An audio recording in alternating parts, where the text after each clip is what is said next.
I've come to learn that people are very similar to the earth when it was first created. The shape of our lives, the way we look at the world around us, how we react to different situations. It all depends on who or what gives us form. Each child starts life as a blank canvas, and depending on the artist in question, that can either be a beautiful or a terrifying sentiment. The story of my forming begins with one of my earliest memories. Along with my childhood friends Lucas, Magdalena, Esther, and Levi, I was playing in the massive cemetery surrounding the towering castle like Omnideus United Church of the Righteous. Within the thick, constant fog of icy blue hue, we innocently played as we had done countless times before. But that particular day, however, everything would change. It wasn't long after the pastor's sermon had ended when we found a red snake. Levi wasn't very impressed by it, Esther found it disgusting, and Lucas was afraid of it, calling it a devil of Genesis. Magdalena took to drawing it in her little sketch pad as she did everything she found interest in. I, however, was completely fascinated by its movements as it slithered through the patches of yellowed grass and across the barren earth. Its flicking forked tongue was completely alien to me. Its strange, emotionless eyes seemed to be filled with forbidden knowledge. Smiling, I crouched down before it and it froze in place. Fearing that I had frightened it, I ignored Lucas's annoying words of warning and cautiously reached out a trembling hand down to the fascinating creature. To my surprise, it lifted its little head to meet me halfway, actually allowing me to pet it. And after a few moments, I cradled it in my arms and lifted it as I stood, proudly presenting it to my friends. Levi scoffed and shook his head, looking away and gazing mindlessly into the fog as he sat on the headstone before me. To the right of us, Esther looked as if she were sick to her stomach.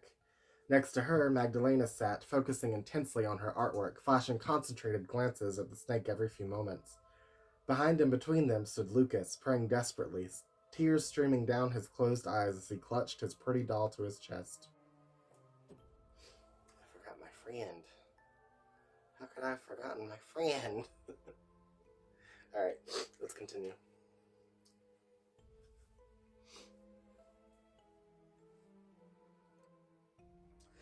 It was then that I saw Pastor Blackburn standing behind him, his pale, gnarled hand tightly gripping the quietly crying boy's shoulder.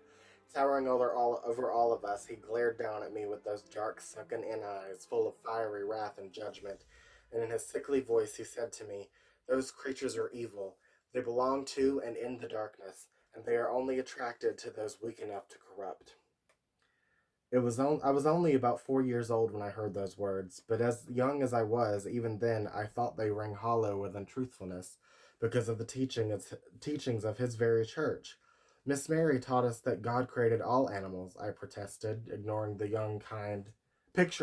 the young, kind, beautiful Sunday school teacher in my mind. And while they may be frightening, that doesn't mean they deserve disrespect. His thin lips curled up into a frightening smirk as he chuckled. "Is that so?" he asked, pulling his long, stringy, oily, flaxen hair away from his gaunt face. "Well, I'll have to have a word with Miss Mary about what darkness she's been infecting you children with." He then looked around at the rest of my friends as they slowly backed away from him and took their place by my sides. "What else has she been telling all of you?" Gulping, I thought of Miss Mary. The scent of her flowery perfume drifted into my nose as I saw her kind smile and heard her infectious laughter within my mind.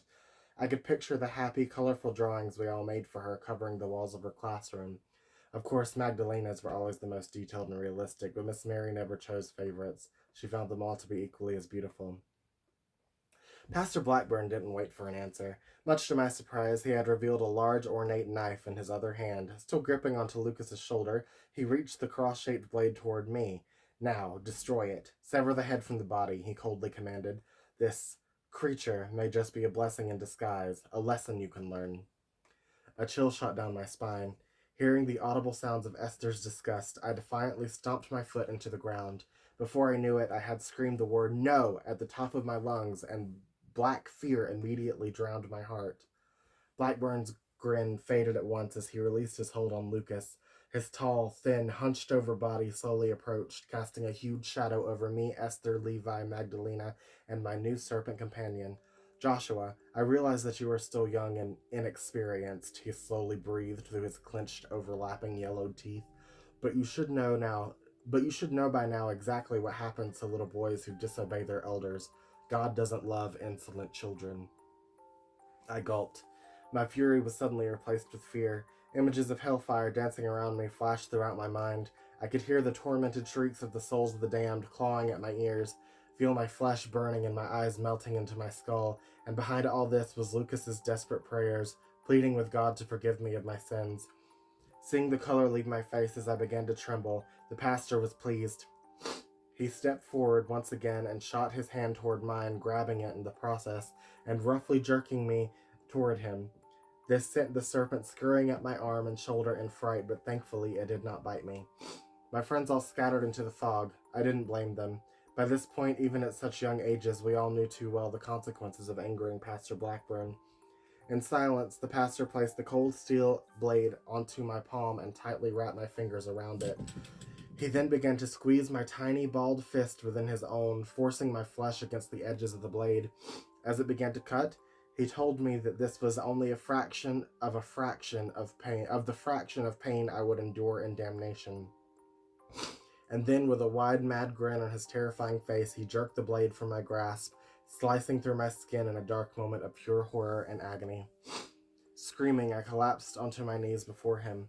Gazing down at the blood pouring from my wound, I wept.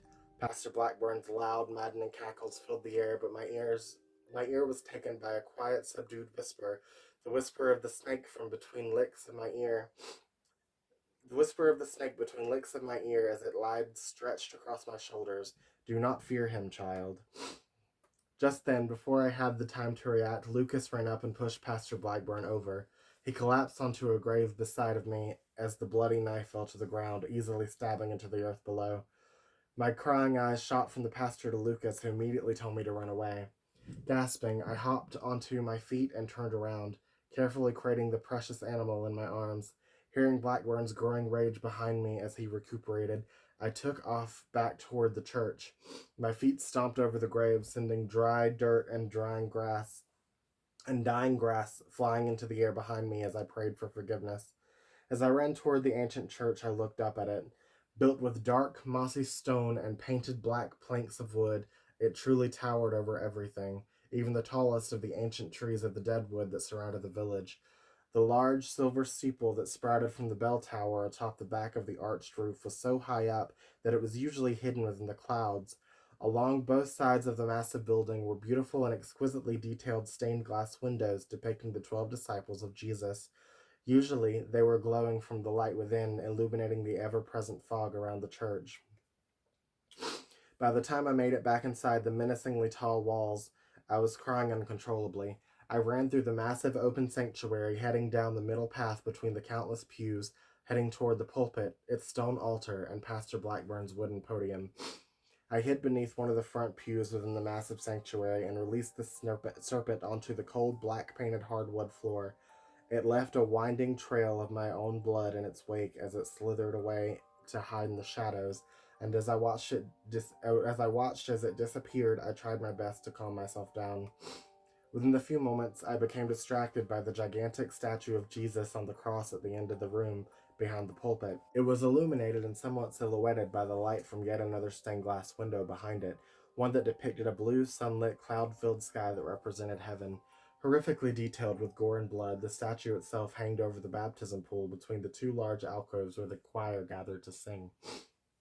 Jesus' crying eyes seemed to look down on me, and I was frozen in fear. That statue of the crucifixion had always haunted my nightmares. It was then that Miss Mary appeared from the doorway to the right of the pulpit. She gasped, approaching the trail of blood. "Oh my goodness, is someone hurt?" she queried. Hearing me crying, she knelt down into the floor and looked beneath the pews. Her brows arched in surprise and concern as she saw me. "Joshua, are you all right?" Soon she was cleaning out my wound in her classroom upstairs. She had me sit on the round table in the middle of the room, and she was knelt down in front of me. It hurt almost as much as the blade itself, but she comforted me with sweet words, and as she did so, I tried to explain to her what happened to me. "You shouldn't have even been outside alone," she said, shaking her head. "Where on earth are your mother and father?"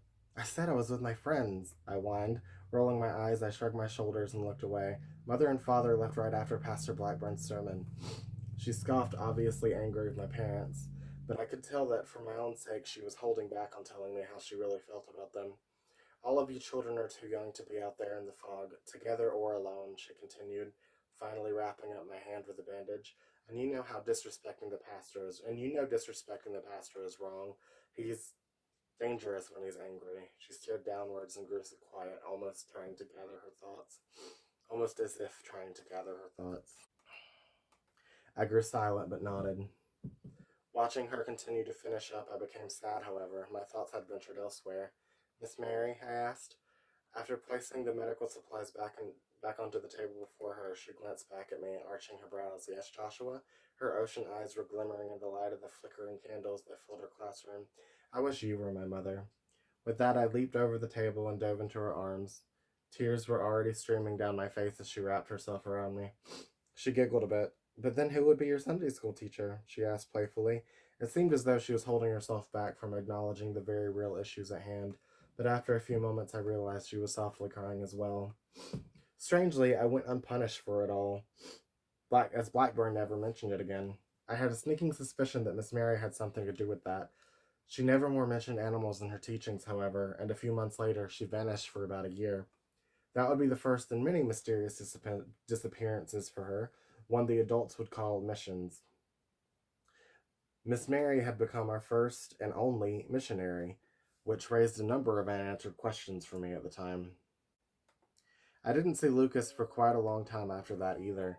Whenever I asked someone about him, including my mother and his parents, they would simply say that his disrespect toward the pastor was nigh unforgivable and that he needed to atone for his sins. He had been sent somewhere to do just that. My nights were plagued by my wild imagination after that.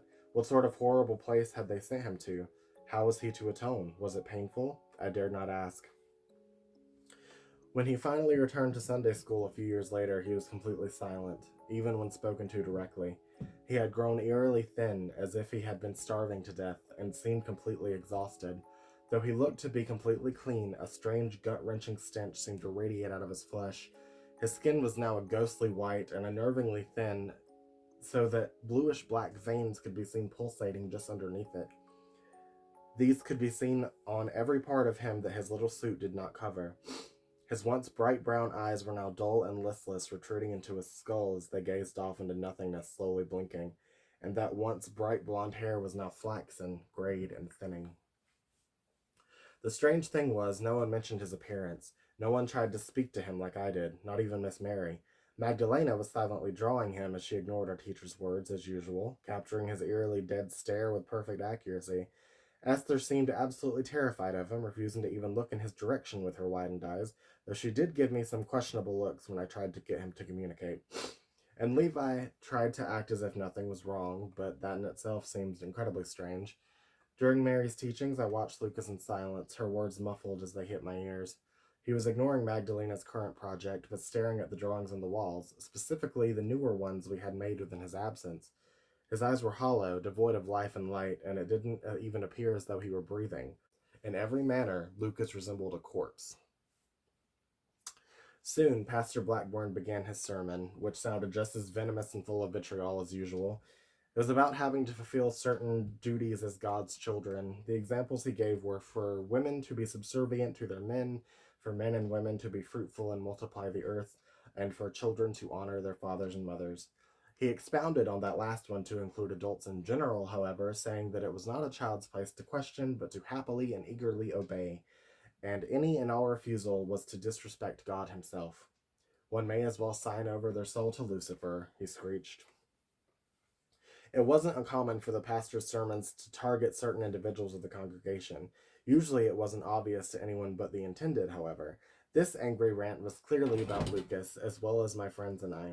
That's when Lucas revealed his madness, leaping over people's heads and climbing over pews, making his way to the pulpit, growling and foaming at the mouth like some sort of rabid beast. It sounded as if he were screaming words in another language, or, even more frighteningly, speaking backwards. He ignored the uproar behind him, including the desperate pleading of his own parents, and faced off against the pastor as if no one existed but the two of them. The dim, fog-filtered light of day that shone through the stained-glass window seemed to fade. Those countless candles on the massive chandelier above us all died with the unnatural chill that followed.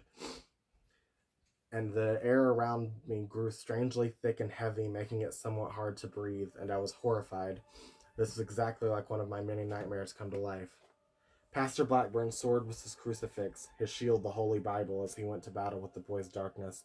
His shrieks of the ancient scriptures did little to ease my terrified young heart, however, and so I covered my ears and tried desperately to run away out into the light of day.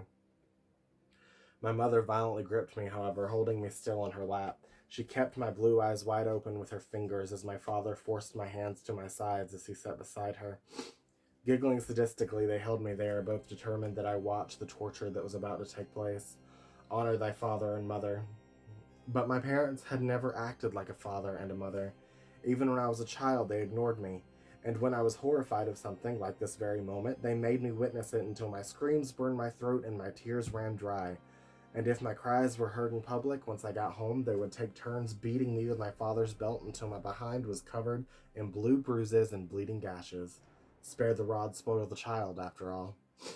As I sobbed, the deacons of the church flooded into the aisles and made their way up to the pulpit.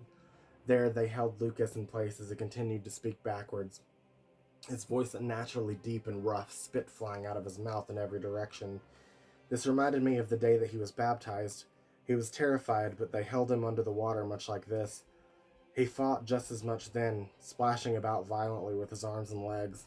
Somehow I knew, however, this time they were not going to let him up for air. It was then that Pastor Blackburn revealed a small, pearlescent, tear-shaped vial of what I would eventually learn was holy water. He popped the cork from its mouth before splashing a few droplets onto Lucas, and the reaction was something I would have never expected. The boy loudly shrieked in agony, steam rising from his face. It had actually burned through his flesh, leaving sizzling, fleshy holes in his cheeks. It seemed he was no longer Lucas after all.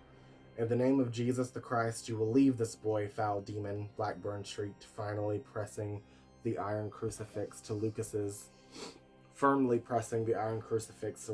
forehead, eliciting yet another chilling wail of pain. Upon removing it, the pastor revealed that the red shape of a cross had been inexplicably burned into the skin on Lucas's forehead, filling the entire sanctuary with a disgusting stench of burning human flesh. Return to the fires of hell from whence you came. At that point, Lucas went limp. He collapsed onto the floor between the deacons, between the first set of pews and the pastor, standing before the large altar that rested just in front of the pulpit. It was as if all life had been drained from the boy's body, drawn out by that very crucifix, and all was deathly silent and eerily still for a moment or two, as if time itself had frozen. It was in that very second that I finally noticed the shadow that would haunt my nightmares for years to come. Just behind that gory statue of Jesus hanging on the cross was a large black silhouette, seemingly standing on the water of the baptism pool. It was horned and looked as if it were kneeling down, hiding, its hand tightly gripping, its claws stabbing into the wood of the bottom of the cross. Glowing red eyes blinked and slowly looked around, taking it all in, and then they met my confused and curious gaze. The creature seemed surprised and vanished at once. The silence was broken by the terrified screams of the other children. They cried and wailed as their parents did their best to calm them. Strangely, I was now completely silent as I continued to watch the events unfold. Seeing this, my parents released me, pleased by my newfound bravery. Then the deacons all solemnly lifted Lucas's ragdoll body. They held him like pallbearers did a casket at a funeral, raising him to their shoulders, each of them holding a section of one of his extremities as they took him out of the sanctuary. The double doors were shut behind them, and once again my childhood friend was lost to me, to all of us. Blackburn returned to the pulpit and continued roaring like a beast, his fiery words reverberating off of the sanctuary walls. His terrifying voice seemed to calm the babies and young children in the audience as their cries died down at this point. He spoke of demons and angels, saying that they both walked among us and that our actions were what invited them into our lives. Lucas invited the devil in, he shrieked. He did so by showing disrespect to God, by dishonoring his father and mother, by disobeying me. That boy refused to make amends, and thus his condition worsened. It was then that I could hear Lucas's mother sobbing from the other side of the sanctuary. I turned to her, seeing her husband try and comfort her. They both seemed to be completely broken-hearted. You saw the evil within him. Our beloved Lucas, I'm afraid, is no longer Lucas. Alas, he has been rendered to little more than a mere puppet, Blackburn continued from behind the podium. And who is pulling the strings? The devil himself. It seemed as though everyone in the audience gasped upon hearing these words, including my own parents. I remained silent, however, and continued to listen. And now he will have to face God's wrath in the form of an exorcism, concluded the pastor, and with that his sermon ended. The choir behind him on either side began to sing the praises of Jesus beneath that gigantic and eerie statue of the Christ, eternally bleeding, dying, suffering, suffocating on the cross. In a loud din, their voices filled the entire sanctuary, and as the bells of the tower began to ring above us, everyone stood up from their seats and began to flood into the aisles in order to make their way outside. I'm not certain how all of this affected the rest of my friends. As we grew up, it was something that none of us ever even dared to mention. We were all far too afraid to bring it up, it seemed, which in itself, I suppose, lies the answer. They were just as scarred from the experience as I was. Lucas's memory remained within me, as did the hole he left in my heart. The scar Blackburn cut into my hand never faded. These moments were what shaped my young mind like God once did the earth, and this was only the beginning. This was my genesis. That was the prologue of my newest writing project called The Exorcist's Acolyte. I hope you guys enjoyed my reading of it. I was going to make it a lot more serious and like just stare at the camera and memorize the whole thing, but I can't do that. My brain will not let me. I apologize. So I had to read it from the screen of my laptop. And I also broke one of my things that I used to record with. This is a stand for one of my ring light, and I was trying to situate it and it broke, and I'm sad about it. But shit happens. But I hope you guys like this. I'm going to try and do readings of every chapter Mondays, Wednesdays, and Fridays. If you guys enjoyed it, please let me know. Leave a comment, leave a like, and you will be able to download this book for free in PDF format from my website soon. But I love you guys, and I'll see you guys next time. Bye.